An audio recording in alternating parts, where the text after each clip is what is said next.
Oi, gente, tudo bom? Hoje eu tô aqui para ler para vocês, certo? 4 textos, sendo 3 no Velho Testamento e um no Novo Testamento. Vamos falar sobre 4 mulheres, certo? 4 mulheres que tinham fé, que eram mulheres de fé, certo? Mas que também que elas precisavam de algo do Senhor para elas, né? Como cura, como outras coisas que a gente vai ver, né? Mais à frente. Eu fui convidada esse mês para falar no primeiro encontro de mulheres numa igreja de uma pessoa amiga, e o tema dela era justamente curada para curar feridas, né? Então era um tema legal, falando sobre cura, curada para curar, né? E quando eu fiz o estudo, que ela me pediu para eu fazer uma dinâmica, né? Lá com a igreja, foi muito bacana, foi muito legal. E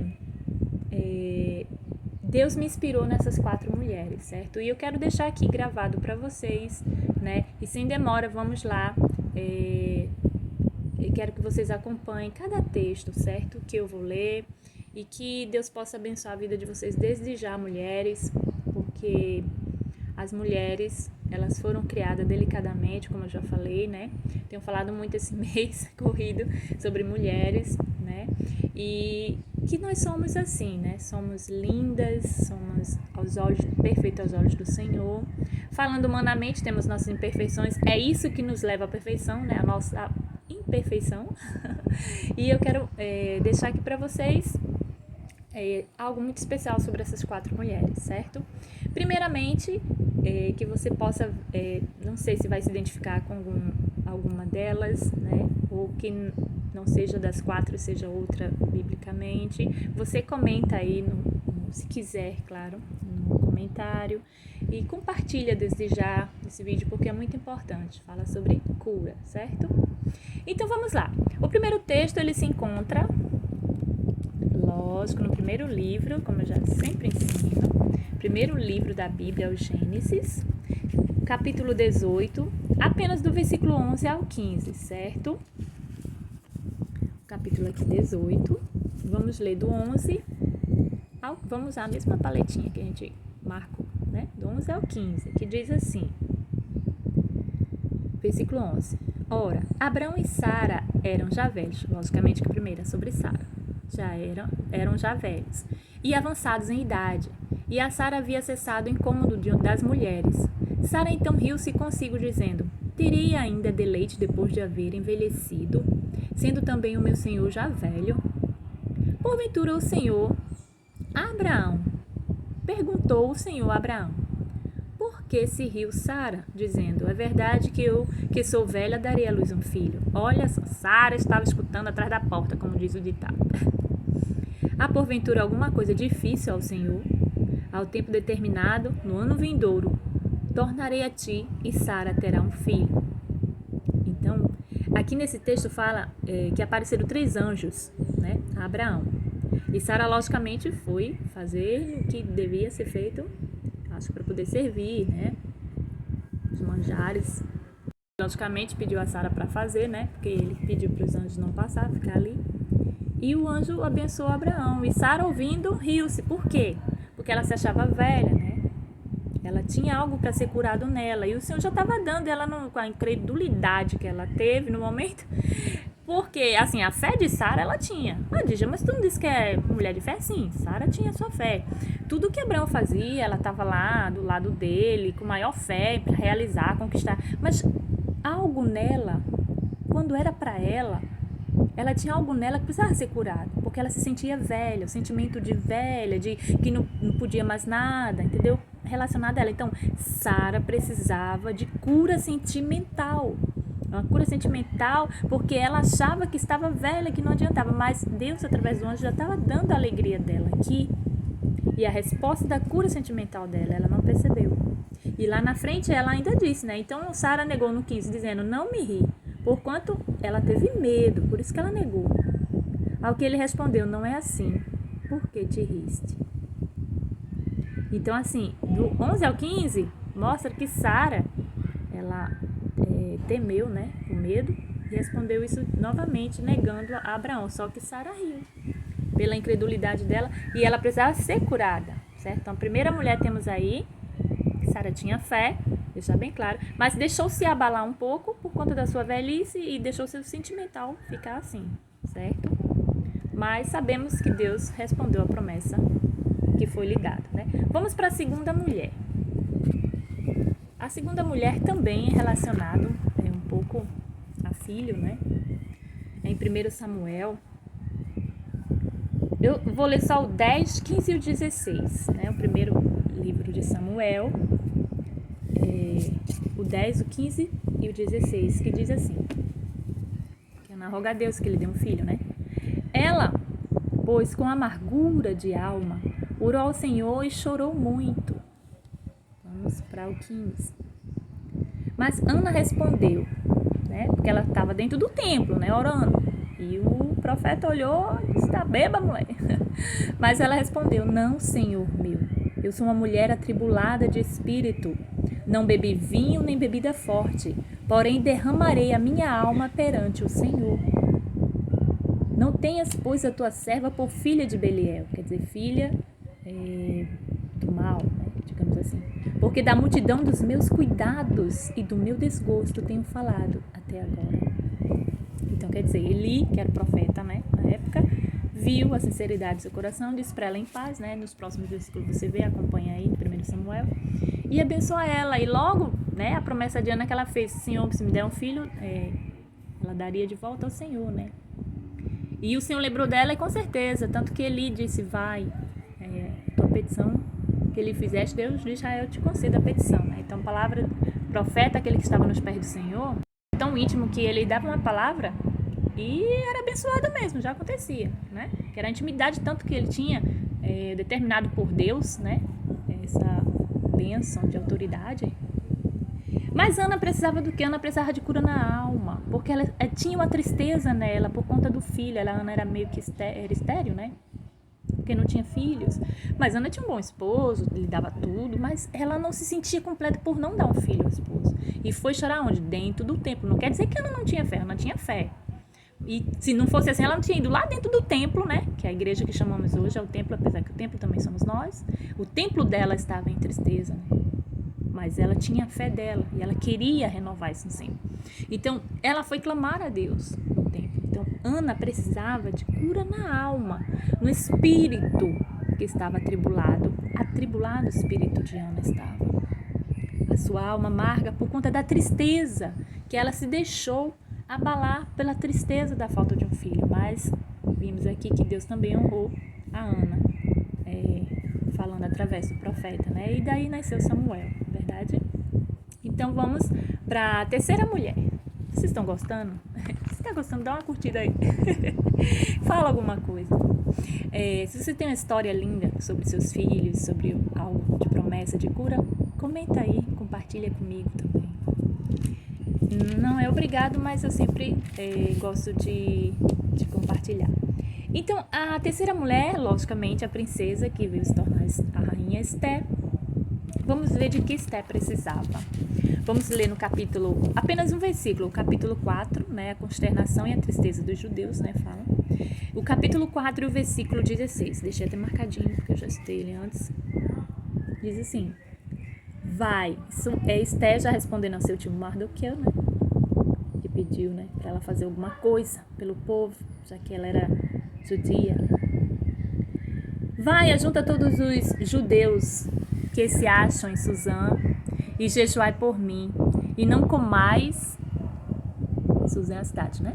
E jejuai por mim, não comais nem bebais por 3 dias, nem de noite nem de dia. Veja só, esse jejum que ela está fazendo aqui foi completo, gente. Não foi para determinar tirar uma fruta, um cereal, algo derivado do leite, da carne, água, beber água, não. Como é ensinado bastante, né? Em alguns vídeos de alguns pastores ensinam bem direitinho sobre o jejum. Mas o que eu quero mostrar aqui para vocês é que teve um propósito muito grande aqui do que ela precisava. Então, precisava ser realmente um jejum completo. Que era uma coisa grandiosa. Não era uma pessoa que ia sofrer, era o povo judeu, né? Eu vou ler de novo. Então, a resposta dela foi essa. vai, ajunta todos os judeus que se acham em Suzã, e jejuai por mim, e não comais nem bebais por 3 dias, nem de noite nem de dia. E eu e as minhas moças também assim jejuaremos. Depois irei ter com o rei, ainda que isso não é segundo a lei, e se eu pereci. Quer dizer, ela quis dizer que vai falar com o rei, mas não antes dos 3 dias e 3 noites que ela precisava de quê? Esther precisava de estratégia psicológica, algo mental, algo psicológico. Ela precisava. Ela não deixou o seu emocional abalar ela. Ela não se abalou, apesar que era o povo dela, o povo judeu. Ela não se abalou, porque ela estava em dias com o seu espírito diante de Deus, com a sua fé, mas ela precisava de algo de Deus. Ela precisava de estratégia. Então, a Esther, ela não se deixou levar pela luxúria, pelo luxo do castelo, do palácio, né, de como rainha, ter tudo aos pés. Se deslumbrou, né, com a luxúria e o luxo, que ela poderia muito bem, eu tô bem, deixar pra lá, mas não, porque era um propósito na vida dela estar ali, né? Deus permitiu ela estar no reinado justamente para que o propósito dele se cumprisse, mais uma vez ajudando o povo judeu, né? Porque nada na vida diante de Deus é sem propósito, minha gente. Acredite nisso, é verdade. E ela precisava, não quer dizer que ela estava bem de espírito com Deus, ela estava com a fé dela, que ela não precisa. Sim, ela precisa, ninguém é 100%, né? É 100% total, perfeito diante de Deus. Eu vi ontem algo muito legal na TV que eu vi. Uma das novelas que falam bíblica, né? Da Record, que diz assim, um dos personagens falou para uma pessoa orientando, dizendo que a santidade não é ser perfeito, não é perfeição. Santidade é fazer o que é certo, né? E isso Esther mostrou com uma propriedade, uma veemência. Ela mostrou com a dignidade, um equilíbrio emocional, sabe? Inteligência, um equilíbrio emocional totalmente vinda do céu, que ela disse, não se absteve de falar com ele, vou falar com ele. Depois disso, das 3 noites, 3 dias, não com mais nem bebais, porque através daí, Deus vai dar estratégia a ela de como agir. E ela disse, se depois disso vinha perecer, pereceu, mas ela pereceu com a dignidade que fez algo para o seu povo e não foi covarde. Então ela Esther precisava de estratégia e Deus deu a ela estratégia, né? Então temos aí mais uma mulher com fé que não deixou se abaixo. 2 primeiras deixaram, né? Pela incredulidade, do sentimento de velhice, pela tristeza, mas a Esther não. Mesmo assim, Esther precisava de estratégia, certo? Vamos para a 4ª e última mulher que eu vou falar hoje, certo? Eu falei lá no dia do encontro das mulheres, que eu amei estar lá com elas, né? O pessoal, com a igreja, com os homens. E fala em Marcos capítulo 5, estamos aqui capítulo 5, o versículo do 24 ao 29, que fala sobre a mulher do fluxo de sangue, né? Na passagem que Jesus vai até a filha de Jairo, né? E tá ventilando aqui. E vamos ler. Mais uma mulher de fé, certo? E vamos ver o que aconteceu. Marcos capítulo 5, 24 a 29. Fala, né? Se quem quiser ler esse capítulo, é o 5, que ele fala justamente num dos últimos parágrafos da filha de Jairo, né? A cura da mulher hemorrágica. Inclusive eu já falei também sobre esse texto anteriormente, que diz assim. Desculpa, gente. É difícil trabalhar com a mão só, mas tudo bem. Nada é impossível. Vamos lá. Marcos capítulo 5, versículo do 24 ao 29 diz: Jesus foi com ele, quer dizer, com Jairo, né? Ele ia até sua filha. E seguia uma grande multidão que o apertava. Ora, certa mulher que havia 12 anos padecia de uma hemorragia e que tinha sofrido bastante às mãos de muitos médicos e despedindo tudo quanto possuía sem nada aproveitar, antes indo a pior. Quer dizer, ela já tinha tentado de tudo, gastou tudo que tinha e nada de funcionar, né? A cura dela. Tendo ouvido falar a respeito de Jesus, não quer dizer que ela não tinha fé em Deus, ela tinha fé dela em Deus, mas ela ouviu falar a respeito de Jesus. Veio por trás, né? A Bíblia resume bastante, certo? Entre a multidão e tocou-lhe o manto, porque dizia, se tão somente tocar-lhe as vestes ficarei curada. Se tocasse na beirinha, né? Ficarei curada. Olha que fé. Ela já tinha tentado de tudo, sabia que Jesus era o Messias que ia curar. Então ela não teve dúvida, aquela que estava com Deus, com fé em Deus, ela não se deixou abalar, né? Porque estava nessa situação de discriminação, que o povo na época discriminava, que era uma pessoa doente, tinha que se afastar, perdeu tudo que tinha, ou deu tudo que tinha, mas imediatamente, como diz o 29, cessou a sua hemorragia e sentiu no corpo estar já curada do seu mal, né? Quando Jesus pergunta aos discípulos quem me tocou, e todo mundo, todos eles dizem, mas Senhor, tanta gente tocando, e me diz um negócio desse, mas ele diz, mas de mim saiu virtude, saiu poder. Então é isso, essa mulher que sofria 12 anos, a mulher que sofria 12 anos hemorragicamente, ela tinha a fé dela, ela não se deixou abalar pelas coisas de discriminação social e da sua doença, né? Não se deixou levar pela doença e nem se deixou abater. Uma mulher de fé, igual a Esther, não se deixou abater pela situação, mas tinha o seu equilíbrio espiritual, tinha sua fé, tinha seu psicológico, seu emocional. Lógico que ela pensava as coisas sim, mas não se deixou abater totalmente, né? Ela sempre estava atrás da cura e estava ali, nesse momento, estava no lugar certo, no momento certo e ouviu certo. Quando ela tinha fé em Deus, então jamais ela poderia deixar de acreditar. Que ouviu falar de Jesus, que é o Messias, que cura, ela tão somente se tocar na veste. Não queria nem incomodar Jesus, ela não queria nem incomodar. Ela só queria ir lá tocar na veste. Então, o que ela precisava? Essa mulher precisava de cura física, minha gente. É só o que ela precisava, de cura física. Porque, com certeza, ela, colocando em prática a fé dela, o espiritual dela, com certeza ela ia sempre pedindo a Deus novas estratégias, novas maneiras de viver, de se sustentar, sempre. Mas ela precisava que parasse essa hemorragia. Como quando tentou de tudo que sua doença parasse, não sabia nem de onde vinha, nem para onde vai. Mas quando ouviu falar de Jesus, não perdeu tempo. Disse, eu vou lá, eu vou tocar e eu vou ficar curada. Imediatamente ficou. Porque esta mulher que tinha fé, que não se deixou abater pela discriminação, preconceito, sei lá o que, da época, ela precisava de cura física. É a cura que ela precisava. A cura física. Então, eu deixo para vocês, nesses 4 textos, esses exemplos das 4 mulheres que eu li para vocês, 3 do Velho Testamento, essa última foi no Novo Testamento, Marcos, né? Sara, Ana, Esther e a mulher do fluxo de sangue, que não vamos nominar, né? Não sabemos o nome, não vamos nominar até agora, porque não tem aqui nesse texto, na parte que lemos. Mas o que eu quero dizer para vocês, se você se identificou mulher com alguma dessas mulheres, ou mesmo o homem que estiver ouvindo essa mensagem, né, que precisa de cura em alguma dessas áreas, a cura no sentimento, no emocional, a cura